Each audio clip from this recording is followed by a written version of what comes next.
Provocações. Aliás, Provocações é um programa alegre. Provocações é um programa que faz vocês assistirem pensando o quê? E-mails que a gente recebe dizendo isso e aquilo, as pessoas todas acreditam que o programa funciona, pouca gente vê. Porque televisão no Brasil ainda não foi descoberta. A televisão ainda é virgem. A televisão no Brasil tem 53 anos de idade. E a pessoa que está aqui hoje ao meu lado tem 53 anos de televisão. E concorda comigo que a televisão perdeu a possibilidade de criação. Mas não são 53 anos quaisquer. Ele inaugurou a TV Tupi de São Paulo, a primeira da América Latina. Foi diretor de TV na TV Paulista.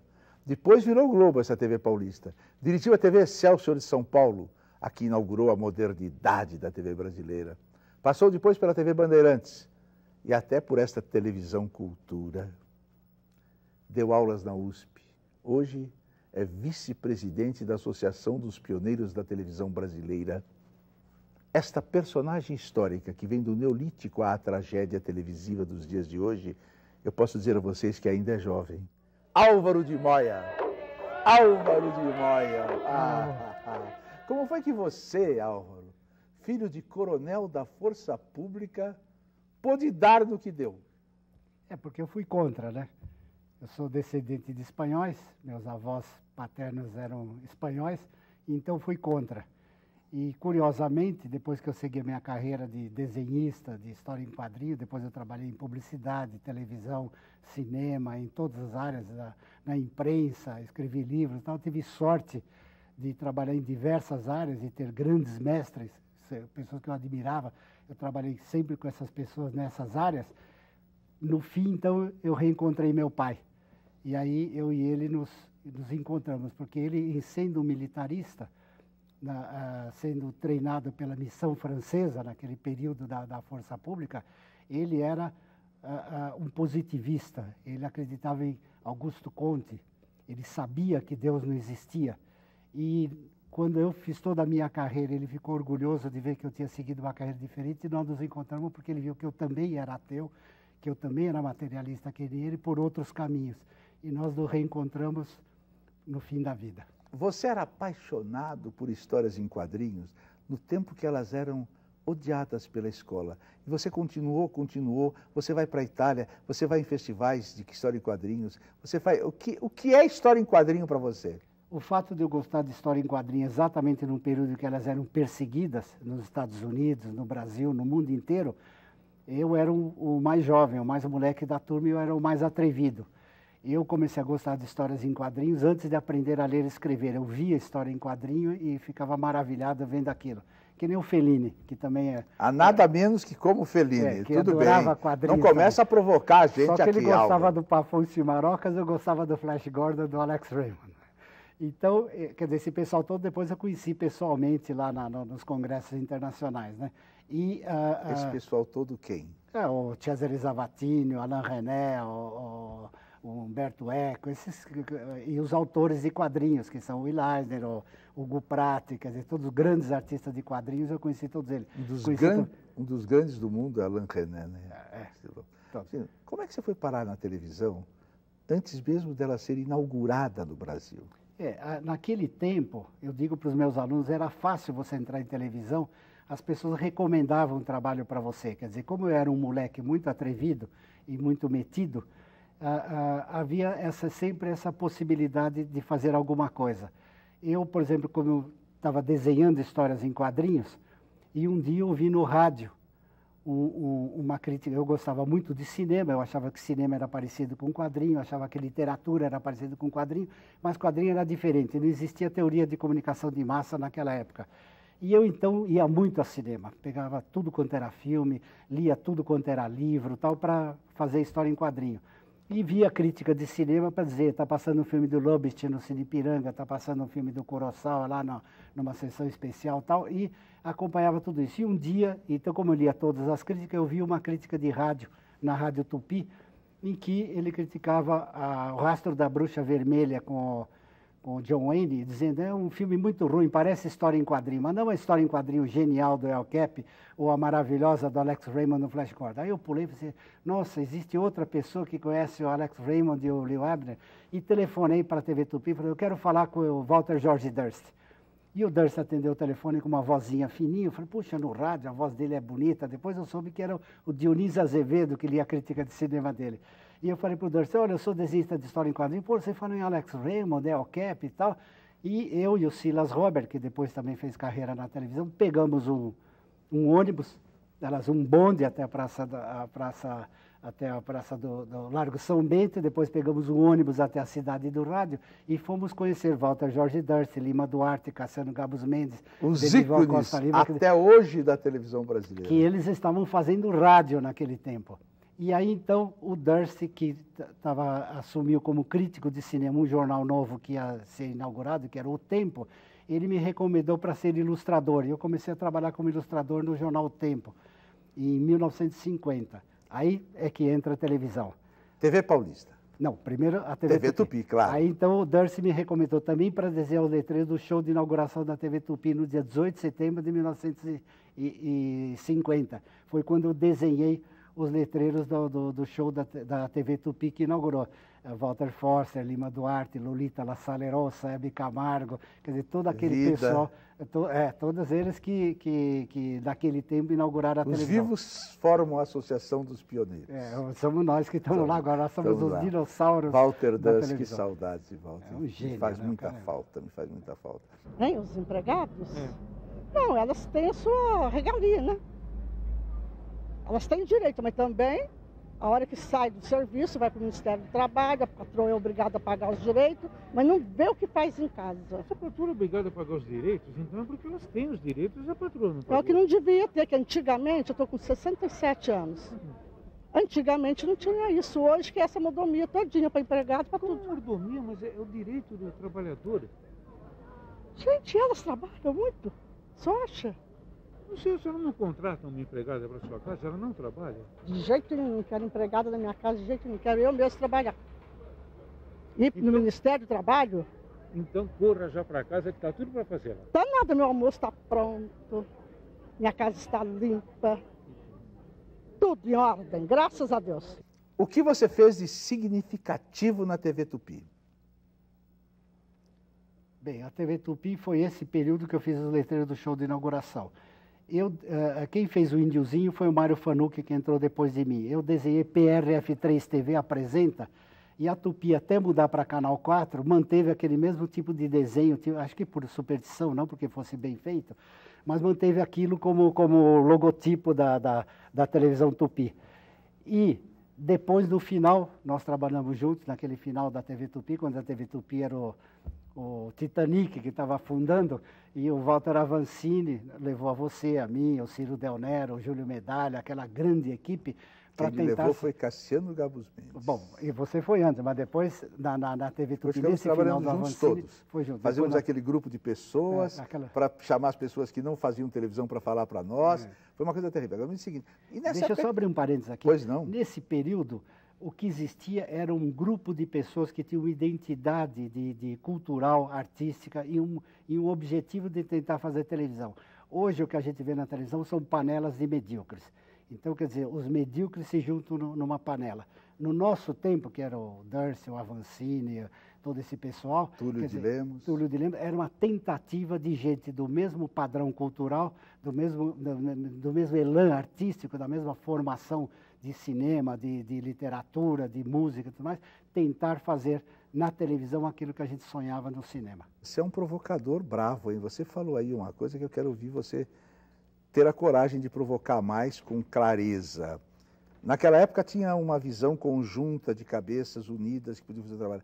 Hoje a televisão brasileira é um grupo de mediocridades. Uma patota de medíocres. Por que você diz isso? O Carlos Manga uma vez falou para nós, diz assim, você não pode fazer o pior programa da televisão, porque mandam você embora. Mas se você fizer o melhor programa da televisão, eles também mandam você embora. Então você tem que manter aquela...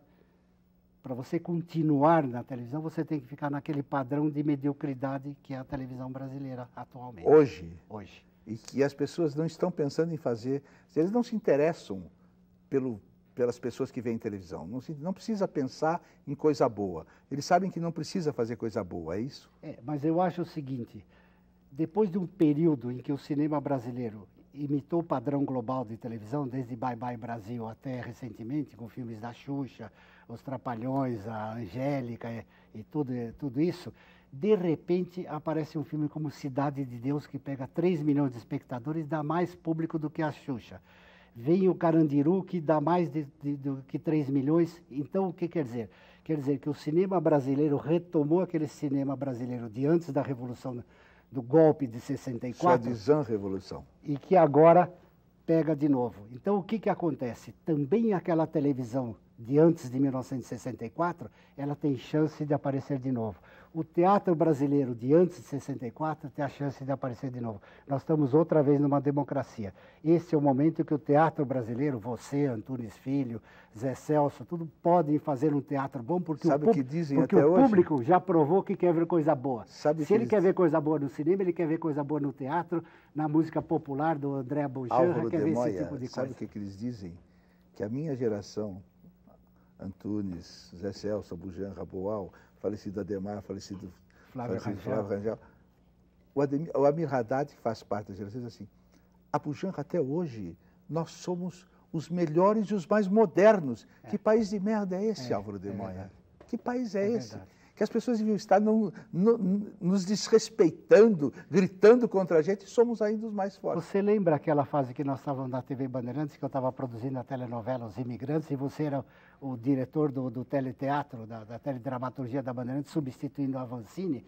Naquele período, o Walter Clark chamou uma turma para fazer um programa moderno na TV Bandeirantes. E o João Sade, o dono da TV Bandeirantes, disse, que programa velho! Quando nós inauguramos a televisão aqui em 67, o Álvaro Moya já fez um programa mais moderno do que esse. Então, foi um programa que revelou os Mutantes, a Rita Lee, o Sérgio Reis, e que era um programa imitando o Help do filme dos Beatles, A Hard Day's Night, principalmente. Mas você não estava quando a gente fez Vino Maravilhoso na Tupi, estava? Não. Já fui.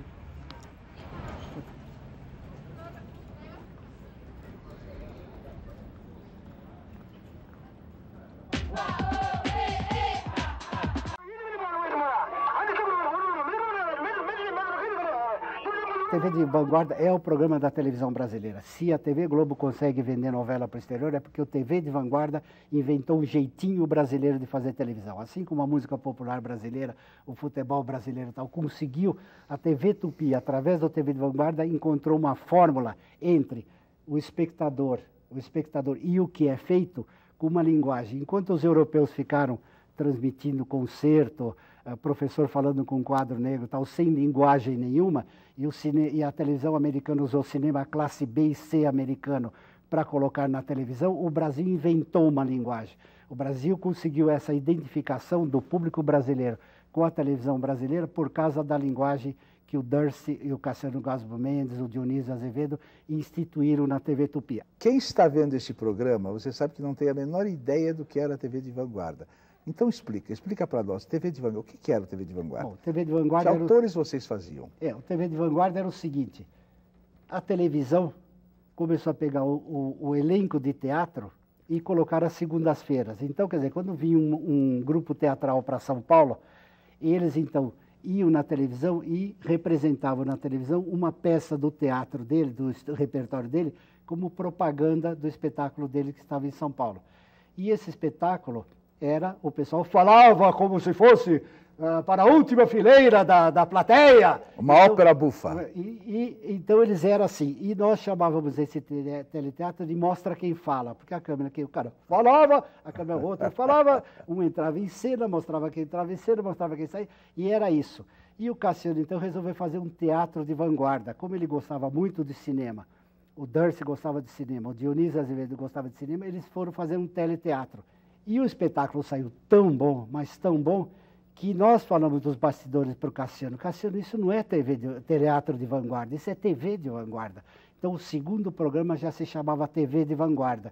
E aí, então, eles puderam experimentar de tudo, porque esse Fizeram título... todos os grandes autores, O'Neill, O'Neill, Dostoiévski, Gogol, fizeram John Steinbeck, Hemingway, Faulkner, pegavam fita de cinema e adaptavam. Você imagina que o Durst pegou um romance americano da década de 30, do Horace McCoy, e fez no TV de Vanguarda. Só anos depois, Hollywood fez A Noite dos Esperados com a Jane Fonda. Quer dizer, Hollywood demorou para descobrir aquilo. Mas Não Se Mata Cavalos. Mas Não Se Mata Cavalos é original do Horace McCoy.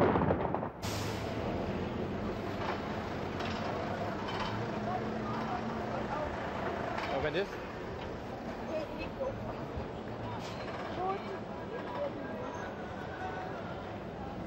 Pode ser 55. Nos fins dos anos 60, o Jean Paul Sartre veio a São Paulo. A TV Excelsior programa um horário nobre inteiro sobre Sartre e sua visita. Hoje, Álvaro de Moya, você acha que alguém desmontaria a grade de programação para receber o Papa? Bom, eu não acho que o Papa seja tão importante quanto o Jean Paul Sartre para começo de conversa, mas naquele dia eu fui despedido no dia seguinte da TV Excelsior, não sei se você sabe. Quer dizer, eu interrompi a programação da TV Excelsior e fiz aquela entrevista com o Jean Paul Sartre. A televisão foi das 9 horas da noite até de madrugada. A mesa redonda que entrevistava estava lá o Fernando Henrique Cardoso, que era um dos entrevistadores. E no dia seguinte, de manhã, me telefona o presidente e diz assim, vá urgente no Banco Noroeste. Eu falei, puxa vida, estou despedido. Eu esqueci de pedir licença para eles para entrevistar o Jean Paul Sartre. Aí eu peguei um táxi para ir lá no Banco Noroeste e passei numa banca de jornal e disse, me dá o Estadão.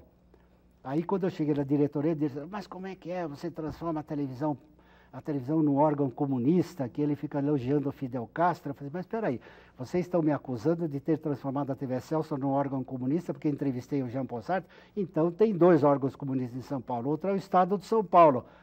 E abri o Estado de São Paulo sem saber, tinha 2 páginas de entrevista do Sartre. Olha aqui, o Estado de São Paulo fez 2 páginas com o Jean Paul Sartre. Aí eu comecei a chutar. Aliás, eles não entrevistaram o Jean Paul Sartre, eu vi os repórteres do Estadão ali, porque o Estadão era ali do lado naquele tempo, vendo e anotando. Então eles pegaram a nossa entrevista e publicaram no jornal.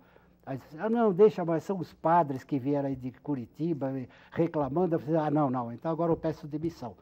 Eu não admito que vocês duvidem da minha... Não, mas nós reiteramos. Então, vou fazer um relatório e aí, então, vocês me dão carta branca para dirigir a TV Excelsior como eu estou dirigindo. Ok, aí eu fui lá, pimba. Então, olha aqui. Eu reverti a situação. Fala alguma coisa para nós assim. A TV Excelsior era chegada ao governo Jango.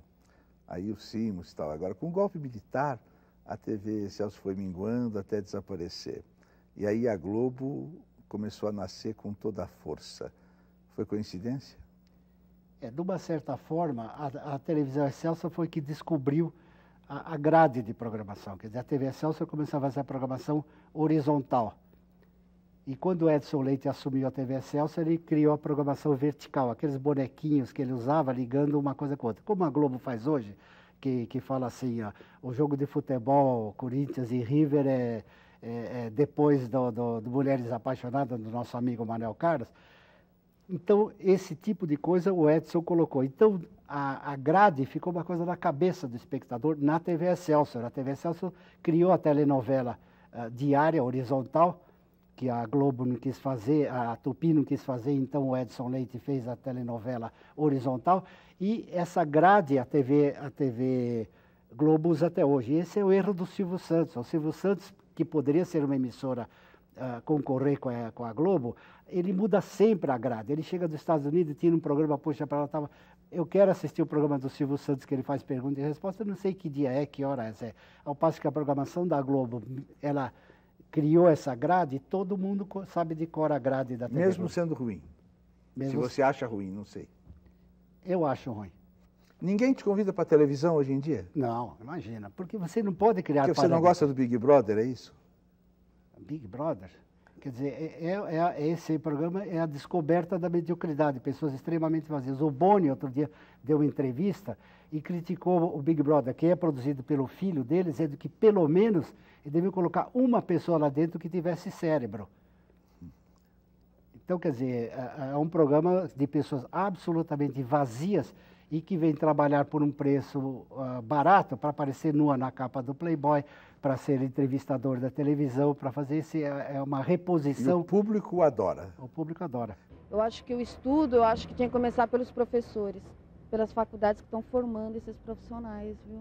Porque essas faculdades que estão formando esses profissionais não estão tendo uma boa formação, não. O professor... Elas não, porque cada um defende a sua área, né? Cada um vai defendendo a tua área. Então, elas acreditam que aquilo que ela está tendo de nível superior, chega numa escola, entrando numa sala de aula, dando aula, acho que estão fazendo tudo, mas não estão fazendo nada. Eu acho que eles estão mais... O que elas estão se preocupando muito é com dinheiro no bolso, não é com o aluno. Quem era mais criativo, o Boni, Walter Clark ou Álvaro Moya? O Boni, sem dúvida. Eu acho o Boni extremamente criativo. Você acredita que alguém goste da sua... que alguém acredita em você quando você diz assim, eu não gosto de televisão? Não, eu gosto de televisão, eu gosto de cinema, eu gosto de literatura, eu gosto de música. Quer dizer, felizmente eu estou numa área cultural que é o lixo brasileiro. Quer dizer, a coisa mais maltratada que existe no Brasil é a cultura.